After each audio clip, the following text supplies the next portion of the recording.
Now, before we get into these two battles, I am going to have one battle, this one over here, be a little bit more LARPy in a sense, where I'm going to be talking about it as if I'm like a documentary team, kind of, or just like a documentary from the future looking back on it.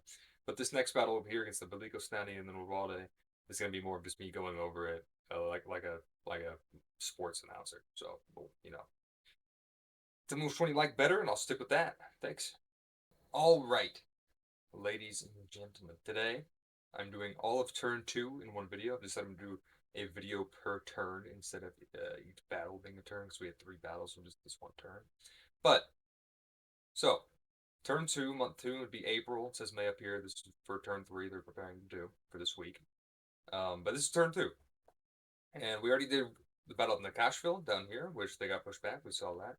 But now we are doing this battle up here, which I will say Westford lost. Let's see how they lost and what happened exactly during the battle. This is the battle between 20 Panzer Grenadier, the Home Guard Infantry, the 4th Armored, and the 47 Riflemen in Westford and the Nordwalde.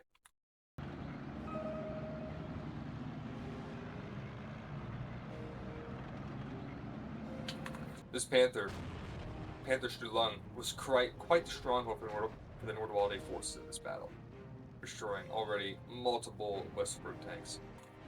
The leader of the 4th Armored Brigade to counter a lot of these emplacements with heavy artillery fire.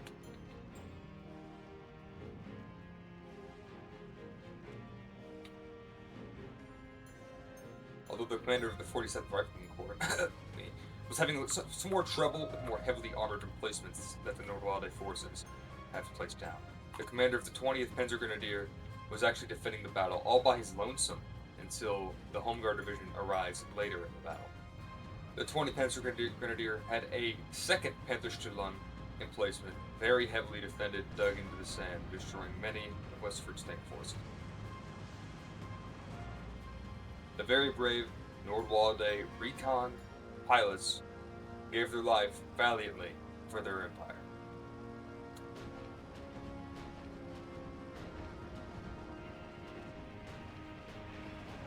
The 4th Armored Brigade had many tank lines, large tank platoons sent into the battle to destroy these heavily defended positions, with varying success.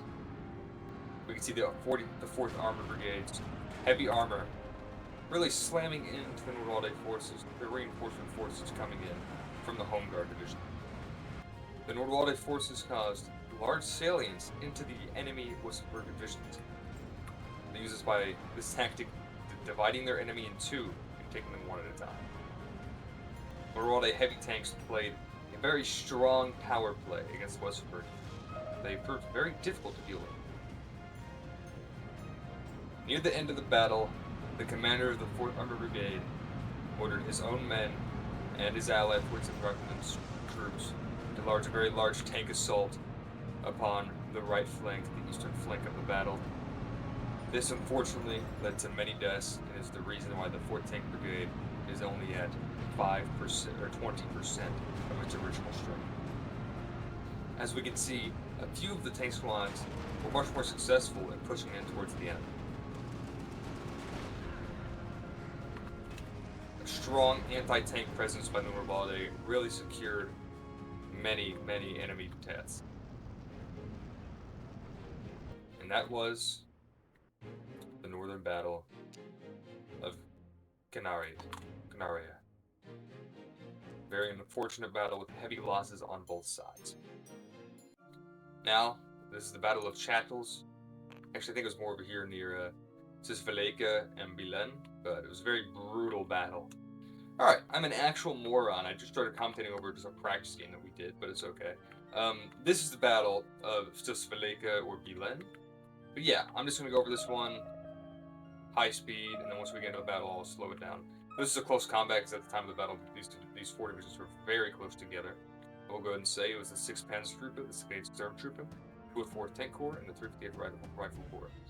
Now, they clashed pretty roughly. I'm pretty sure that their Marine Division was also in play. And we had a very experienced player in Tendo here at the VFB tag.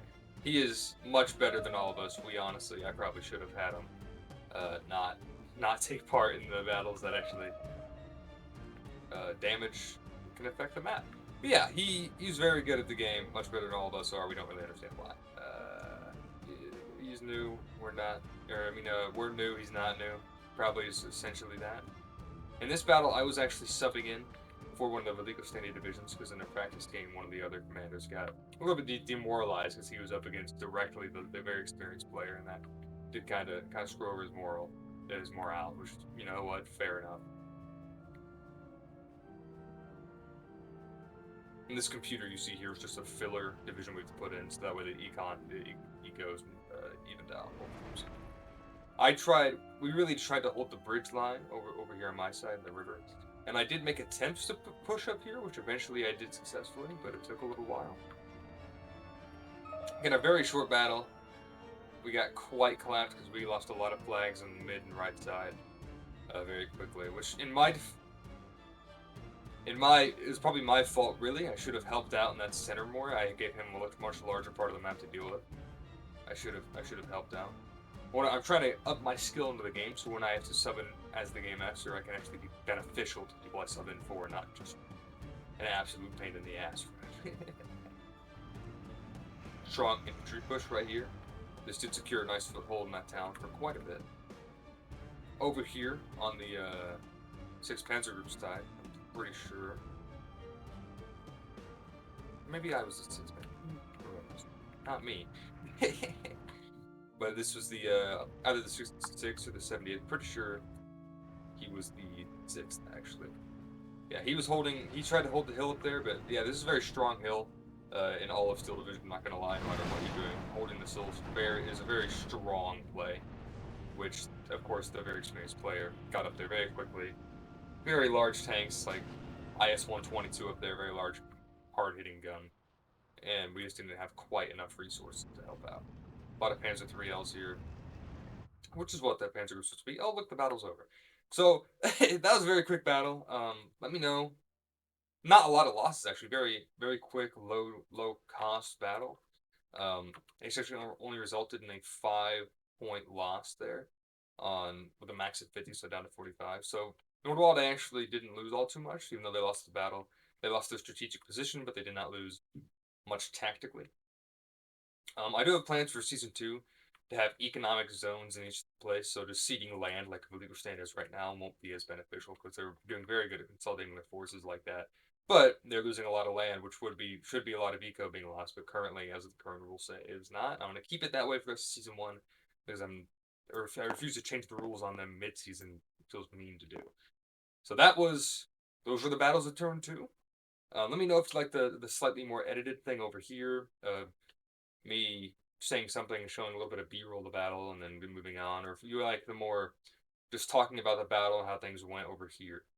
You can find the battle that happened down here in Nakashville in the previous video. Other than that, that was turn 2, April 867 of Season 1 of the Iron Wars. Thank you for watching.